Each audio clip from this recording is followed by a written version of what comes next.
All right, I've been thinking about this one for a while. I thought I would share with you what I have in my go bags. And I'm not going to necessarily say it's a bug out bag because my goal is to be able to bug in.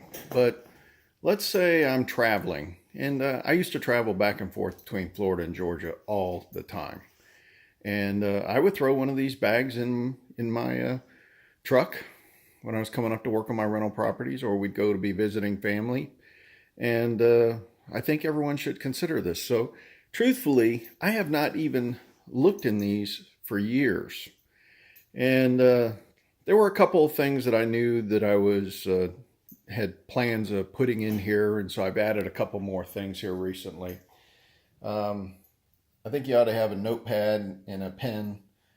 I think you ought to have. I bought one of these flashlights. It's going to be almost impossible to do this one-handed, but it's a pull-up atomic, what's this thing called? Atomic beam. This is a really good flashlight. It's light too. And then I also bought a flashlight recently that has a blood tracker capability. So it's got red LEDs, it's got black light, and it's got white light. So that's a pretty cool capability. But let's open this thing up and each one of these and see what we got. All I did was unzip them so it'd make it easy to kind of show.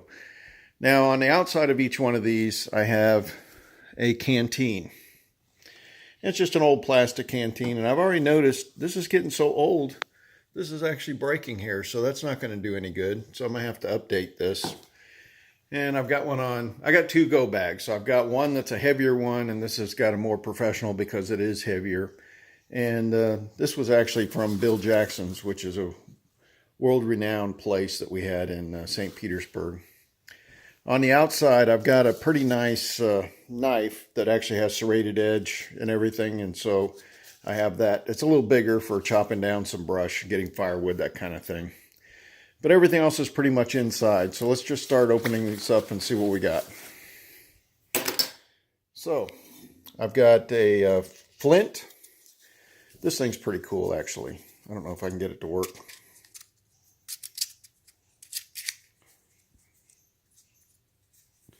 I think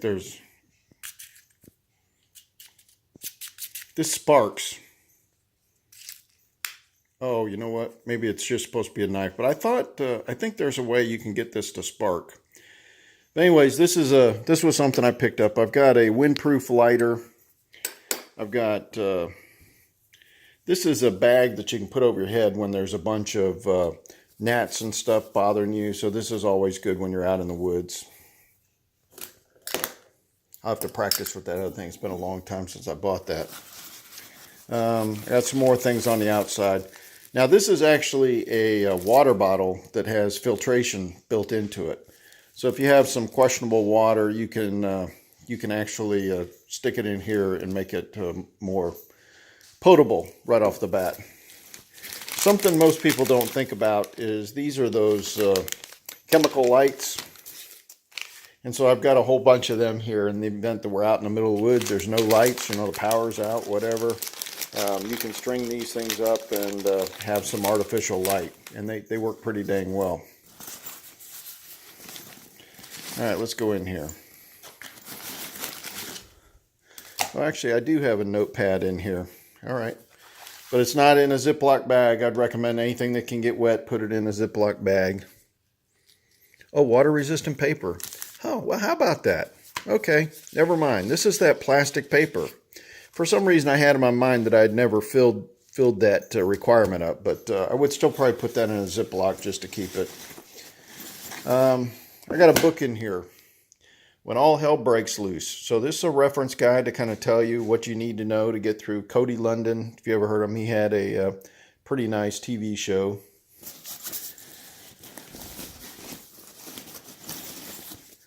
All right, so this is a Frog Togs is a like a rain jacket.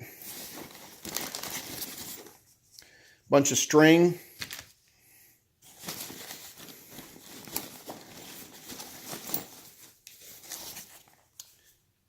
I gotta see what other maps we have in here, but this is actually I had this for my boat.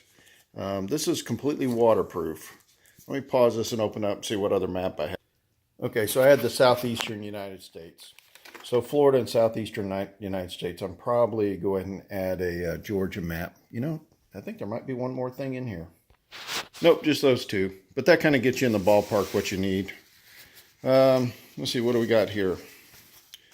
This is just a bag. I don't know if that's some reflective stuff that's on here or what that is. A towel. Some more rope for hanging things up like a clothesline. Something really heavy in here. Oh, I think I got some binoculars here. You know, I was wondering where those things were. These are super nice binoculars, compact ones. I think I have some smaller ones that I might actually put in my backpack. You know, if you're walking for miles and miles and miles, you want to get some very compact light type things. So, Gerber, you know, Bear Grylls, he has a whole set of tools that you can get at Walmart. And this is kind of a neat thing. This is, again, for hacking some branches off to maybe get a fire started. So that I kind of recommend this. And this is pretty light. So that's nice to carry around. What do we got in here? Emergency blanket. So if the temperature drops, you can put this Mylar film over and it'll help capture your heat and not let it escape. I'm digging way down the bottom here. Oh, this is kind of nice because this is like a Swiss Army knife, but it's got a spoon and a fork capability.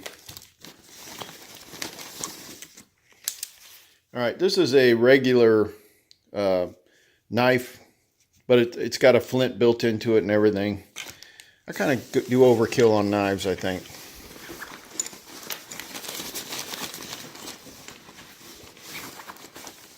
Okay, so that's in the main cavity, so let's go to the side pockets.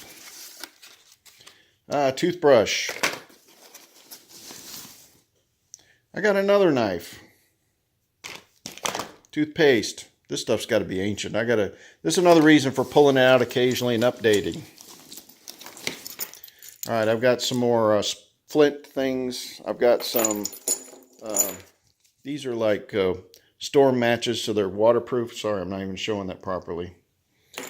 And I've actually got a storage for regular matches, anything you want to keep dry that's small. Here's some waterproof camp matches, so I got quite a few of those. At some point, I'll have to rely on my several more matches in storage containers, but at some point, you got to rely on just doing the flint capability. All right, this is very difficult trying to do this by one hand. I think I got another pocket on the other side here.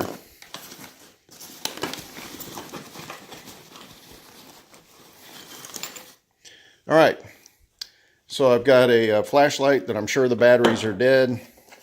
I've got, this is like a little small, we used to use this when we went walking on trick-or-treating and stuff like that, but this has multi-function, so it flashes and things like that, and that might be good for signaling. But I'm sure I got to change the batteries out, so that's another reason.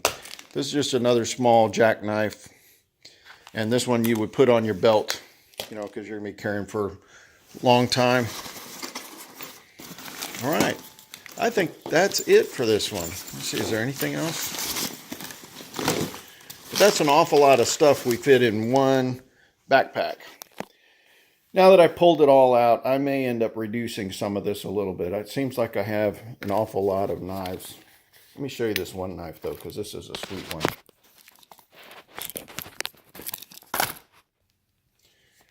So this is a Ginsu Outdoors. This is actually the... it's not focusing very good. There we go. So this has the gut hook, everything for when you're cleaning animals. So that's a very good, useful knife. But you notice the wood grain. I like collecting these kind of knives. These are the old Japanese style where they fold the metal over and over again and you end up with this grain. So this is a super nice knife and it holds a super sharp edge. All right, so that's the first backpack. Let's go into the next one. All right. So I had to clear a spot on the table because that backpack just had tons of stuff. So I think that rather than throwing stuff out on the trail, I'm going to go through this and lighten this up because there is a little bit of duplication. And I may end up transferring some to this other backpack because it's super light. So the first thing in the top, this is an all-purpose first aid kit. And keep it in a Ziploc bag. But more than likely this stuff is way out of date. So I'm probably going to go through this thing. I mean, bandages and stuff don't necessarily go bad, but I'm sure there's some aspirin and antacids and other things that we should consider probably just pitching this and getting a whole new one. We got the same frog tog, so my wife and I both would have the same capability. Here's a piece of metal that you can use for a mirror for signaling. This is a wire that you use for cutting. So this is like a little miniature saw. You just unwrap this and you can cut branches down and stuff for firewood. So that's really neat. This is like a multi-purpose scissors, can opener, that kind of stuff. You notice I really don't have any food in here. I did have at one time, this is one of those forever flashlights. You shake it and you get, light that comes on. They're really not that great. I did have at one time these, they're like oatmeal bars and they're gluten-free, so they work good for me. I probably will go ahead and get a box of those. They're actually pretty big boxes you get at Sam's Club, and I'll probably throw some in each one of those because they'll keep you alive and they're very light, but they've got a lot of calories, and so that works good. All right, what else we got? A survival candle, 36 hours. Germ-X. I bet you this stuff is really old. So again, something we should update. We got a little thing for over your head for bugs. These trail tacks, these are kind of cool. So you put them up when you need to leave the campsite to go where the restroom is. You don't want it necessarily right next to where you're camping at, and so you use these trail tacks. I've got another one of these filtered water systems. Everybody in the team should have one of those. Let's see, over on the side, we got Deep Woods Off. That's usually a good thing you want to have if you're stuck in the woods. And I got more matches. So in the front, oh, actually I see something else down here in the bottom. Emergency blanket, so I got one for each backpack. And then in the front pocket, which I think is our last one, let's see what we got. We got a headlamp. We've got a little bitty lantern. Got a miniature flashlight. And then here's a cap light. These are actually really nice. So each one of these things I need to go through and check all the batteries, replace them, get them updated because they don't last forever. And here's a simple little pocket knife that you can hook on your belt. So those are my two simple go bags that we put in the truck whenever we're traveling any significant distance. And if something was to happen, we're good to go. Now, there's one more thing that I bought recently, and this kind of happened when I saw what happened in California, where a whole bunch of people were burned out of their homes. And I got to thinking, maybe we could still live on this campsite, but we do have an acre that's about half an hour away that we own, and I'm probably going to go do some development there to clear out a spot. And I bought a pretty substantial tent. This is actually an 18 by 18, sleeps 10 by 12. It's kind of a teepee style, but I like the opening that it had on this. And it's very spacious inside. So, we've already got sleeping bags. We've got some mats that you put down so you're not laying on rocks and stuff. But this was actually relatively inexpensive. And again, we don't know how many people we're going to need to take care of. And then we also have an enclosed trailer that we could load up with stuff on pretty short notice and take that with us over to our other property if we needed to. So this is my go bag stuff. Let me know what you think. like I said, the only thing we're missing in here is those oatmeal bars, but I think I must have tossed them a while ago, and I'm going to go ahead and refresh those and put them in so that you have something just in case you had to leave and you got nothing. But these are always kept nearby so we can grab them very quickly, and we're good to go. All right, I hope you're having a great day. I hope everybody's treating you well. Remember, do the best you can. God bless.